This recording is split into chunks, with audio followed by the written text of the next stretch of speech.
We're going to be graphing exponential functions with a base of e. So you might have seen the number e before. It's an irrational number, which means it doesn't repeat.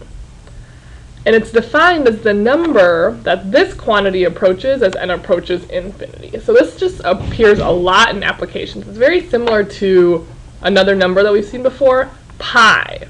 Right? So like pi is 3.14159, and we know it keeps on going. E is 2.718, and it keeps on going forever as well. So this shows up so often in the real world that we often talk about it as this is the exponential function. So we're going to show you how to graph a base of e today. So just like before, we're going to be graphing some points. So let's do 0, -1, 0, 1, and 2. And we know that next to our 0 is always 1. In this case, next to 1 is e, which we're going to just estimate. So since it's 2.718, we're just going to say it's about 2.7. Next to 2 is going to be e squared, and 2.7 squared is about 7.4. Now -1 is now the reciprocal, right? So it's the reciprocal of e, so 1 over e, which again we're just going to estimate to be about 0.4. We're going to use these estimates to graph our graph. So we always have 0, 1, that's a point. Now we have 1 about 2.7, so between 2 and 3. And then 2, 7.4, so between the 7 and 8. So we're going to connect these points. And we also know it's going to go towards our asymptote.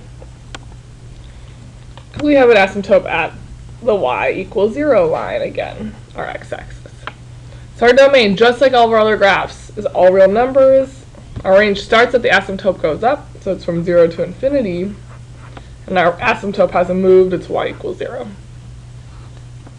So a lot of the similar characteristics that we saw yesterday, or last lesson, this is 1-to-1 because it passes both the horizontal and the vertical line test. This graph is increasing the entire time, because if you trace it with your finger from left to right, it keeps on going up. There's no x-intercepts, but there is a y-intercept at 0, 1. So those are all the characteristics of this graph. And now we're going to transform it, just like we did last unit, or last lesson, and in our previous units. So we're going to do 2 quick examples and then practice. So let's go to number 2 here. So with my e, this is my base. So I know that my parent function is going to be -1. I'm looking at my parent function about 0.4, 0, 1, 1, 2.7, 2, 7.4. So the new part about today's lesson is just what happens with the base of e. These are the numbers we use. So our parent function is at 0, 1, 1, 2.7, 2, 7.4.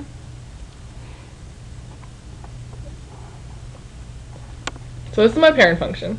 Now what's going to happen to it, I have a couple of transformations. The first thing I have is this negative on the outside.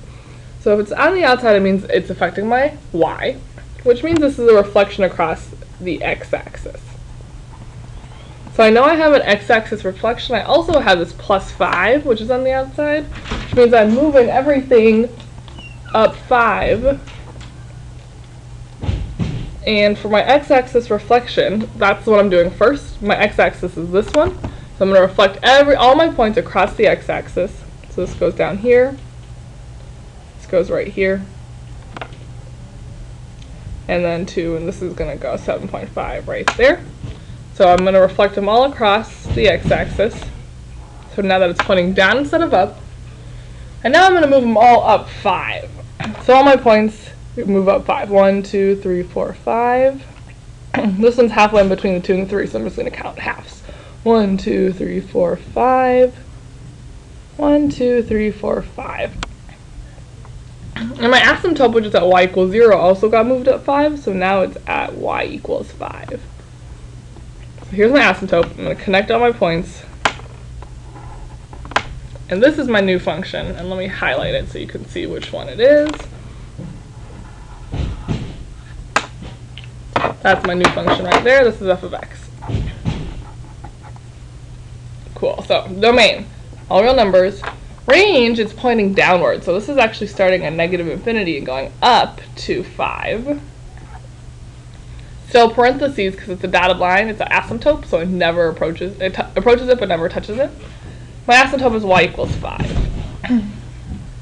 Okay, let's do one other example. So for this one, so we first need to rewrite up here this negative x and a positive 4 to look like this.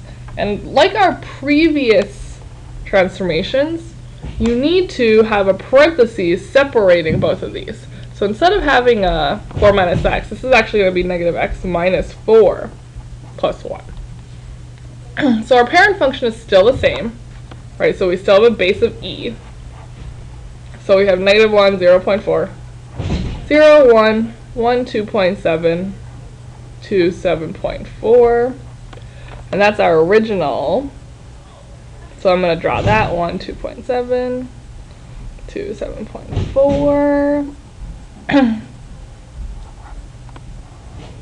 Okay, and there's a couple different things happening to it. So this time the negative is inside my exponent, so it's affecting my x, which means it's a y-axis reflection. I'm also moving it, minus 4 is affecting my x, so that means I'm moving it to the right 4. Plus 1 affects my y, so up 1. So first I'm going to reflect it across the y-axis now. So this one is going to reflect so that it's pointing the other direction. So now it is flipped across my y. It's decreasing instead of increasing. And I'm going to move all my points right 4 and up 1. So I'm going to start with this one, right 4. 1, 2, 3, 4, up 1, ends up here. 1, 2, 3, 4, up 1. 1, 2, 3, 4, up 1. And just like before, asymptote also moves up 1, so now I have an asymptote here. I'm going to connect all my points. Again, I'm going to highlight it so you can see which one is my new one. And that's my f of x.